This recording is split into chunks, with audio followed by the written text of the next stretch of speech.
Hello, I'm Dr. Harold Wong, and today I want to cover an article that I published March 7th, 2012 in the Arizona Republic. The topic is, who should consider a Roth IRA?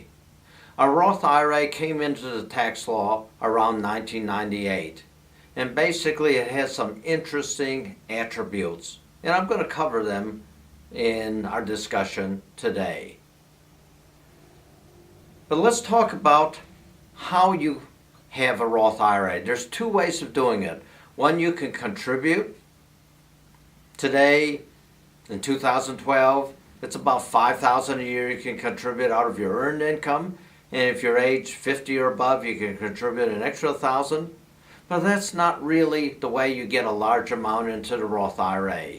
The second strategy is called the Roth IRA conversion, where you take your existing 401k, your pension fund, if you're a teacher, your 403b, your traditional IRA, and you made a large amount in it if you've had it for 10, 20, or 30 years, and you convert that into a Roth IRA.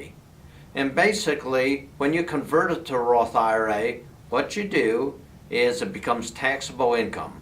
So if there's $100,000 in your traditional IRA, and you convert it to a Roth IRA, now you have $100,000 of extra taxable income in the year of conversion. And you will owe tax on it depending on whether you have enough offsetting deductions or not at the tax rate in that year. But there are tremendous benefits, and I want to go through them.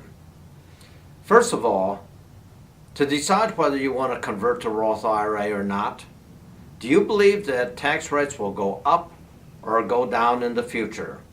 Well, let me just tell you, people complain about taxes, but historically, we are at the lowest tax rates that we've had for decades. During the Depression, tax rates were as high as 94% around World War II and the Depression. 91% during the 1950s, and in the 60s, 70s, before the 1981 Reagan tax law, the maximum federal tax rate was 70%. Yes, it was. Today, the maximum federal tax rate is 35% due to the effect of the 2001 Bush tax cuts. So you have to ask yourself, when we are at the lowest tax rates, not just of your life, but your parents' lives and your grandchildren's lives, which way do you think taxes will go up? Do you think the government will continue to spend more than it takes in revenue? Or will we have a come to Jesus type of movement where all politicians will become honest, they won't be influenced by special interest groups, they won't vote tax breaks for giant corporations such as General Electric that made billions one year and didn't pay any federal income tax, and then they won't need to raise taxes. You be the decider as to what's more likely. Second issue, do you want to be forced by the IRS to take the required minimum distribution? This occurs once you turn 70 and a half, and even if you don't need the income, the IRS forces you every year to take out an increasing amount. Why? Because they want to tax you. They've been waiting 10, 20, 30 years when you put that money into an IRA or 401k, and now they want to be taxed. A lot of people that I see who come into my office say, we don't need the income. We don't want the taxable income. We want it to just build up as a rainy day fund, a safety net, or it's going to go to our kids and grandkids. Well, you know, a Roth IRA has the advantage of eliminating required minimum distributions. If you don't do that, you got to take it out. Next, do you want to prevent a tax burden being passed on to your spouse, kids, and grandkids?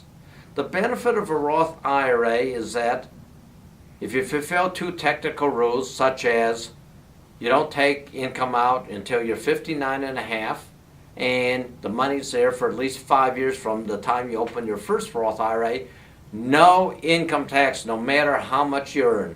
So if you put $100,000 in a Roth IRA, you do the Roth IRA conversion, and now there's $100,000 in a Roth IRA. If that grows to $10 million, there's no tax whatsoever. And more importantly, no tax for 3 generations. No tax for you, no tax for the rest of the life of your spouse, no tax for your kid's life, and if there's still money left, no tax on all the earnings during your grandchildren's life. So imagine a tremendous legacy. And let me give you an analogy. If you want a free and clear house, which almost everyone does by the time they retire, you should want a free and clear IRA, which means you take care of the tax obligation while you're earning money, while you're still employed, and you can take care of it. There's another issue. Issue number 4. Are you able to pay the tax for the Roth IRA conversion from funds not in your IRA? You see, the Roth IRA is the holy grail of tax planning. We don't want to decrease any funds that got there to the holy grail. So it always makes sense to pay the Roth IRA conversion tax from funds not in your IRA, because we want as much as possible to be there. And finally, the 5th factor, do you plan on spending all the money in your IRA or 401k or your 403b if you're a teacher? If you plan on spending all the assets and all the income, guess what? There's not going to be anything left. Then in that case, a Roth IRA probably doesn't make sense. Well, we've covered 5 issues that affect whether you should consider doing a Roth IRA and having a Roth IRA. For more information, go to my blog site, Dr. Wong, InvestorGuide.com.